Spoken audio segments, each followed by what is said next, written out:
O'tkir Hoshimovning birinchi romani hisoblanmish Nur borki soya bor asari 1973-1975 yillarda yozilgan. 1977 yilda kitob holida nashrdan chiqqan. Yozuvchining har bir asari oxiri kutilmagan yakun topishi bilan ko'p yozuvchilardan ajralib turadi. Bu asarning oxiri ham juda ayanchli tugashi kitobni o'qishga va uni tezroq tugatishga majbur qiladi. Kitob sarlavhasi o'quvchini e'tiborini tortishi aniq. Nur borki soya bor.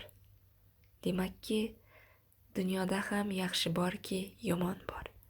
Muallif bu bilan dunyo falsafasi va undagi nur hamda soya o'rtasidagi azaliy kurash haqida asarning boshidan to oxirigacha bosh qahramon tilidan hikoya qiladi. O'zingiz mushohada qilib ko'ring va qisqacha syujet bilan ham tanishib keting. Asarning bosh qahramoni yosh jurnalist va yozuvchi Sherzod. Romanda ko'pgina ikkinchi darajali qahramonlar ham qatnashgan.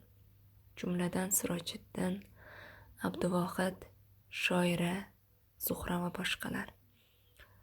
Ularning hayot tarzi hamda dunyoga bo'lgan qarashlarining turlicha ekanligi asarni alohida bezab turuvchi jihatlardan biridir. Hech qaysi personaj bir-birini takrorlamaydigan alohida figuralardir. Kitobxon ulardan ko'p narsalarni o'rganishi mumkin. Bosh qahramon Sherzod ismli yigit asarni boshidan oxirigacha adolat bilan kurashib keladi. Doimo haqparastlik, rostgo'ylik yo'lini tanlaydi. Lekin bu dunyoda kimga ham haq gap yoqib tushadi deb o'ylaysiz? Hech kimga Sherzod bu xislati bilan o'zining boshiga yetadi. Boshqalar uning nurdek hayotiga soya soladi. Bechora do'sti Abduvohid esa uning uchun o'z hayoti bilan tovon to'laydi. Asarning qisqacha mazmuni shulardan iborat. Albatta uni to'liq o'qisangiz ko'proq ma'lumotlarga ega bo'lasiz.